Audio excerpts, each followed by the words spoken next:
नमस्कार। आपका अखबार के इस अंक में आपका स्वागत है। मैं हूं प्रदीप सिंह। देश की सर्वोच्च अदालत सुप्रीम कोर्ट, उसके फैसले, उसकी टिप्पणियां कई बार ऐसी होती हैं, बल्कि उनकी फ्रीक्वेंसी ऐसी टिप्पणियों की, फैसलों की बढ़ती जा रही है जो देश की आम जनता को समझ में नहीं आता है। आम जनता अचंभित होती है।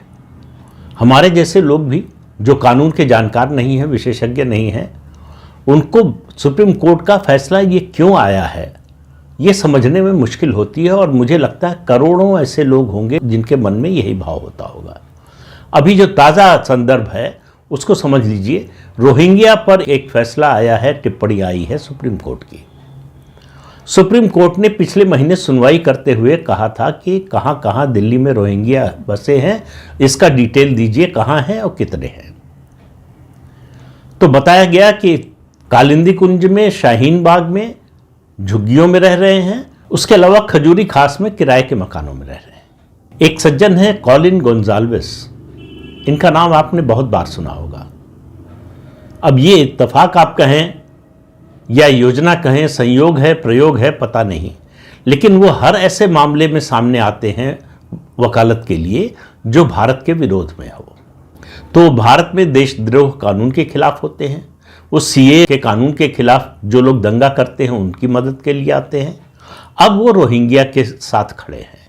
रोहिंग्या जो म्यांमार से भगाए गए हैं, जहां वो उन्होंने एक सेना तैयार कर ली थी, जो म्यांमार की सेना है, देश की सेना है, उसके खिलाफ विद्रोह के लिए। और वहां जिस तरह का आतंक उन्होंने मचाया, तो वहां सेना की कार्रवाई हुई तो वहां से भागे, बांग्लादेश गए और भारत में भी आए। कैसे आए इस सवाल को अभी छोड़ दीजिए, आए।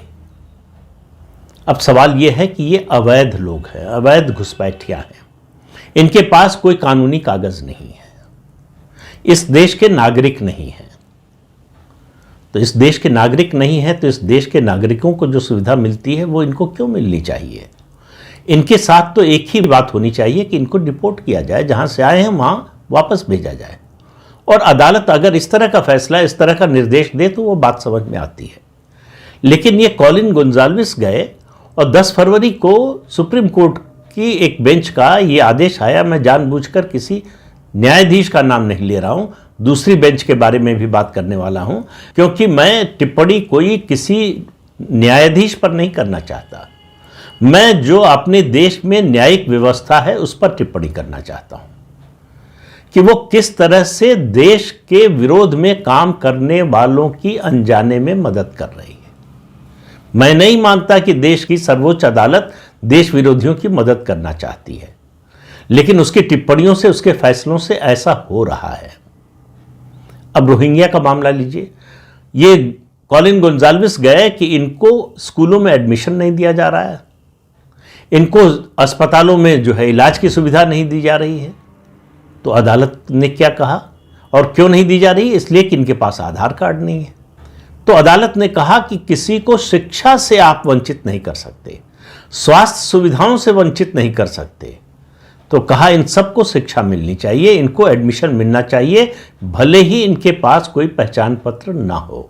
और अस्पतालों में जो है मुफ्त स्वास्थ्य की सुविधा मिलनी चाहिए, मुफ्त अनाज मिलना चाहिए। अब ये सब सुविधाएं ऐसी हैं जो भारत के नागरिक को मिलती हैं, जो कानूनी रूप से भारत का नागरिक है। एक बात बहुत से लोगों को शायद गलतफहमी होगी, समझ में नहीं आता होगा। कुछ लोगों को लगता है ये शरणार्थी हैं और दुनिया भर में शरणार्थियों के साथ जिस तरह का व्यवहार होता है उस तरह से व्यवहार किया जाना चाहिए। पहली बात, यूएन का जो चार्टर है शरणार्थियों के बारे में, उसका सिग्नेटरी नहीं है भारत। भारत शरणार्थियों की जो व्यवस्था है, शरणार्थियों पर जो यूनाइटेड नेशंस की नीति है, उसका समर्थन नहीं करता। भारत किसी को शरणार्थी के रूप में लेने के लिए तैयार नहीं है। तो इसलिए ये सब जो आए हैं ये अवैध घुसपैठिया हैं। केवल अवैध घुसपैठिया होते, यहीं तक बात होती तो शायद गनीमत होती। ये लोग इस देश में ड्रग का रैकेट, आर्म्स का रैकेट और दूसरी तरह की देश विरोधी गतिविधियां चलाते हैं। कई पकड़े भी जा चुके हैं और लगातार पुलिस की नजर रहती है इन पर। ये जहां भी, म्यांमार की बात कीजिए आप, चाहे बांग्लादेश की बात कीजिए, चाहे भारत की बात कीजिए, ये कानून के विरोध में ही काम करते हैं। ये जिस देश में रहते हैं उस देश के विरोध में काम करते हैं। लेकिन सुप्रीम कोर्ट हमारा कह रहा है कि इनको ये सब सुविधाएं दीजिए, और सुविधाओं में जो और मांग है कि इनको स्कूलों में दाखिला दिया जाए, इनको 10वीं और 12वीं में प्रवेश दिया जाए, और उसके अलावा स्नातक शिक्षा में भी इनको बिना किसी पहचान पत्र के परीक्षा में अपीयर होने की मंजूरी दी जाए, परमिशन दी जाए। फिर सवाल यह है कि फिर क्या फर्क रह गया इस देश के कानूनी रूप से वैध नागरिक और अवैध रूप से घुसपैठिया जो देश में घुस कर आए हैं, देश का कानून तोड़कर आए हैं, उनके बीच में। और ये जो कॉलिन गोंजाल्विस है, इनकी जो संस्था है ह्यूमन राइट्स लॉ नेटवर्क, इसको जॉर्ज सोरोस की संस्था से पैसा मिलने का आरोप है, मिल चुका है। उसके अलावा सीए के आंदोलन के दौरान यूरोप की चर्चेस से 50 करोड़ रुपए मिलने का आरोप है। ऐसे वकील की दलील के आधार पर सुप्रीम कोर्ट ने यह निर्देश दिया है भारत सरकार को कि इन अवैध रोहिंग्याओं को जिन्होंने कानून तोड़ा है, याद रखिए, जिन्होंने कानून तोड़ा है उनको वो सब सुविधाएं दीजिए और मुफ्त में दीजिए जो भारत के आम नागरिक को मिलती है।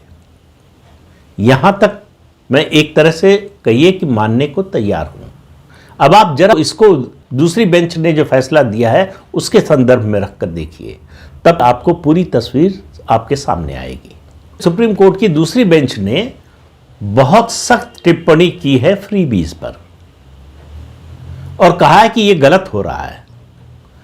आप एक पैरासाइट्स का वर्ग तैयार कर रहे हैं, नया क्लास तैयार कर रहे हैं, और इनको मुफ्त मिलता है, सब फ्रीबीज मिलती हैं, मुफ्त में पैसा मिलता है, सामान मिलता है, दूसरी चीजें मिलती हैं, सुविधाएं मिलती हैं, इसलिए ये काम नहीं करना चाहते। उनका महाराष्ट्र जैसे प्रदेश में मजदूरों की कमी हो रही है, तो फ्रीबीज पर सुप्रीम कोर्ट खिलाफ बोले, उसकी आलोचना करे, ये समझ में आता है। और खास तौर से सुनवाई के दौरान मेंशन किया गया लाडली बहन योजना का, जो महाराष्ट्र में दी गई। अब आप देखिए, यही सुप्रीम कोर्ट है, यही दिल्ली में बैठा हुआ है। पिछले 10 साल से अरविंद केजरीवाल की सरकार फ्रीबीज पर ही चल रही थी। कभी कोई टिप्पणी आपने सुनी क्या? ये मुफ्त बिजली, मुफ्त पानी और ये मुफ्त की सुविधाएं क्यों दी जा रही हैं? ये फ्रीबीज जो है एक पैरासाइट क्लास तैयार कर रहा है, कभी नहीं सुनी। यहां तक भी मैं एतराज करने को तैयार नहीं हूं।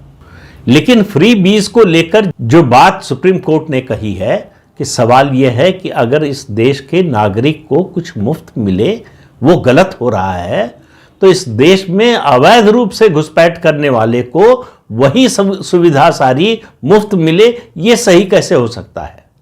और थोड़ा सा आपको पीछे ले जाकर याद दिलाऊं, सैम पित्रोदा का नाम तो आप भूले नहीं होंगे। ओवरसीज कांग्रेस के अध्यक्ष हैं, राहुल गांधी के सलाहकार हैं, गांधी परिवार से बड़े करीबी रिश्ते हैं।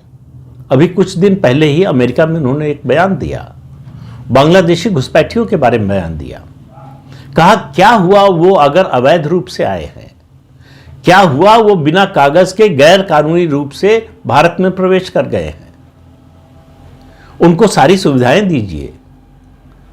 ठीक है कि उसका असर भारत की अर्थव्यवस्था पर पड़ेगा, आम लोगों पर पड़ेगा, तो हमको थोड़ा बर्दाश्त करना चाहिए। दरअसल बिना उन शब्दों का इस्तेमाल किए सुप्रीम कोर्ट भी यही कह रहा है कि ये जो रोहिंग्या हैं इनको सुविधाएं दीजिए। ये नहीं कहा सुप्रीम कोर्ट ने कि बर्दाश्त कीजिए, लेकिन उसका अर्थ वही, निष्कर्ष वही है, क्योंकि ये पैसा कहां से आएगा? हमारे आपके टैक्स के पैसे से ही तो दिया जाएगा इनको।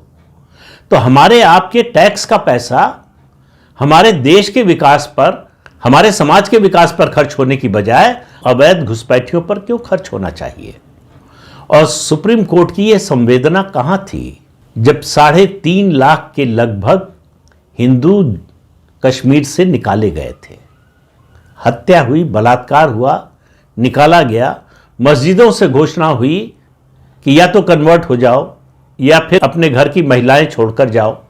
और उसके बाद जब सुप्रीम कोर्ट में गए कश्मीरी पंडित, तो कहा गया कि मामला बहुत पुराना हो गया, इसकी सुनवाई भी नहीं करेंगे। तो अपने ही देश में लाखों लोग विस्थापित हो गए, उनके मुद्दे की सुनवाई भी तकनीकी आधार पर जो है सुप्रीम कोर्ट ने करने से मना कर दिया कि ये बहुत लंबा समय हो गया है। तो आज रोहिंग्याओं को ये सुविधाएं देने की बात हो रही है, कल पहचान पत्र देने की बात होगी, उसके बाद उनको नागरिकता देने की बात होगी। आखिर ये सिलसिला कहां जाकर रुकेगा? दुनिया का कौन सा देश है जो अवैध नागरिकों को इस तरह से सुविधा देने की बात करता हो, और जो दे रहे हैं? यूरोप के कई देश हैं, वो भुगत रहे हैं। आज उनके यहां अव्यवस्था बढ़ रही है, अराजकता बढ़ रही है, उनके यहां अपराध बढ़ रहे हैं, उनके समाज में विषमता पैदा हो रही है, उनके देश की आर्थिक उन्नति प्रभावित हो रही है। तो उन्होंने क्यों शरण दी थी? उन्होंने शरण दी थी लालच में कि हमको सस्ता लेबर मिलेगा, सस्ते मजदूर मिलेंगे। आज वो उसकी कीमत चुका रहे हैं। भारत को इन अवैध घुसपैठियों के रूप में सस्ते मजदूरों की जरूरत नहीं है। हमारे देश में मजदूरी करने वाले लोग बहुत हैं। तो सुप्रीम कोर्ट ये सैम पित्रोदा की भाषा क्यों बोल रहा है? जो सैम पित्रोदा कह रहे हैं, सुप्रीम कोर्ट के निर्देश का और सुप्रीम कोर्ट के फैसले का निष्कर्ष अगर आप निकालना चाहें तो वही है कि ये सरकार की जिम्मेदारी है कि उनको ये सब सुविधाएं दे। सरकार की जिम्मेदारी है, चुनी हुई सरकार है, लोगों द्वारा चुनी गई है, जिन्होंने वोट दिया है उसके प्रति उसकी जिम्मेदारी है। जो इस देश के नागरिक हैं उसके प्रति जिम्मेदारी है। जो इस देश के मतदाता हैं उसके प्रति सरकार की जिम्मेदारी है। सरकार की जिम्मेदारी किसी अवैध घुसपैठिया के प्रति नहीं है। सरकार को सख्त से सख्त कदम उठाना चाहिए ऐसे घुसपैठियों के खिलाफ। जितना जल्दी से जल्दी हो सके इनको डिपोर्ट करना चाहिए। और यहां हमारा सुप्रीम कोर्ट कह रहा है कि सब सुविधाएं दीजिए, लेकिन अगर आप वही मुफ्त सुविधाएं अपने देश के नागरिकों को देखते हैं तो आप एक पैरासाइट क्लास तैयार कर रहे हैं। और रोहिंग्याओं को और घुसपैठियों को अगर ये सुविधाएं देंगे तो शायद आप एक आत्मनिर्भर क्लास तैयार कर रहे हैं। मतलब इस विडंबना को कैसे समझा जाए? कैसे लोगों को भरोसा हो सुप्रीम कोर्ट की बात पर? सुप्रीम कोर्ट को जरूर ये सोचना चाहिए कि क्यों आम जनता की नज़र में सुप्रीम कोर्ट की बातों का असर, उसके फैसलों का, उसकी टिप्पणियों का असर कम होता जा रहा है। क्यों लोग अविश्वास और अचंभित होकर सुप्रीम कोर्ट की टिप्पणियां और फैसले सुनते और देखते हैं। ये देश के भले के लिए किस तरह काम आएगा? कोई भी देश अवैध घुसपैठियों को अपने संसाधन का, जो हमारे आपके पसीने की कमाई है, वो पैसा खर्च करके आखिर उस देश को क्या मिलेगा? इस देश के विकास में उनका योगदान क्या है? बल्कि इस देश के विनाश में योगदान है। वो देश की आंतरिक सुरक्षा के लिए खतरा है। वो देश में या शहर में जहां रह रहे हैं वहां कानून व्यवस्था के लिए खतरा है। ऐसे लोगों के प्रति सुप्रीम कोर्ट की संवेदना देखकर बड़ा आश्चर्य होता है कि हम कहां जा रहे हैं, किस दिशा में देश को ले जाना चाहते हैं। सुप्रीम कोर्ट बताए कि वो सरकार से क्या अपेक्षा करता है। किसी भी चुनी हुई सरकार की जिम्मेदारी इस देश के नागरिक हैं या अवैध घुसपैठिया हैं? सुप्रीम कोर्ट आज तक क्यों नहीं बोला कुछ? जो लोग वैध रूप से इस देश में आए, आजादी के बाद आए, जम्मू कश्मीर में पाकिस्तान से आने वाले लोगों को नागरिकता नहीं मिली जब तक 2019 में 370 और 35 से खत्म नहीं किया गया। सुप्रीम कोर्ट ने कभी टिप्पणी नहीं की कि इनको नागरिकता मिलनी चाहिए। कम से कम मैंने पढ़ा, नहीं हो सकता कभी किसी जजमेंट में इस तरह की टिप्पणी की हो, लेकिन अगर किया होता तो किसी सरकार ने कुछ तो किया होता। ये जो सहानुभूति है, ये जो प्रेम है अवैध घुसपैठियों के प्रति, ये समझ से परे है। इन अवैध घुसपैठियों को जहां के रहने वाले हैं जिस देश के, वहां की सरकार उनके प्रति कोई सहानुभूति नहीं रखती। इस दुनिया में 56-57 इस्लामिक देश हैं, उनको इनसे कोई सहानुभूति नहीं है, लेकिन सैम पित्रोदा और हमारे देश के सुप्रीम कोर्ट को इनसे बहुत सहानुभूति है। 15 करोड़ बच्चे देश में ऐसे हैं जिनको स्कूल की सुविधा प्राप्त नहीं है, लेकिन रोहिंग्याओं के बच्चों को स्कूल में दाखिला मिलना चाहिए। ये इसके जरिए, इस तरह की टिप्पणियों और इस तरह के आदेशों के जरिए क्या बताना चाहता है सुप्रीम कोर्ट? और ऐसे वकीलों की बात सुनकर जो केवल देश विरोधी बातों के मामले में खड़े होते हैं अदालत में, जो ऐसे लोगों का बचाव करने के लिए खड़े होते हैं जो इस देश की सुरक्षा के लिए खतरा है, एकता अखंडता के लिए खतरा है, क्या संदेश देना चाहता है सुप्रीम कोर्ट? सुप्रीम कोर्ट अगर नहीं सोचेगा इसके बारे में, आम लोगों के मन में उसके प्रति जो अपार सम्मान का भाव है उसमें लगातार कमी होगी, और ये देश की न्याय प्रणाली के लिए और इस देश की जनतांत्रिक व्यवस्था दोनों के लिए बहुत ही बुरी खबर होगी। तो इस अंक में इतना ही, अगले अंक में फिर मिलेंगे किसी नए मुद्दे के साथ। तब तक के लिए अनुमति दीजिए। आपसे अनुरोध है कि ये चैनल देखिए, शेयर कीजिए, लाइक कीजिए और सब्सक्राइब जरूर कीजिए। नमस्कार।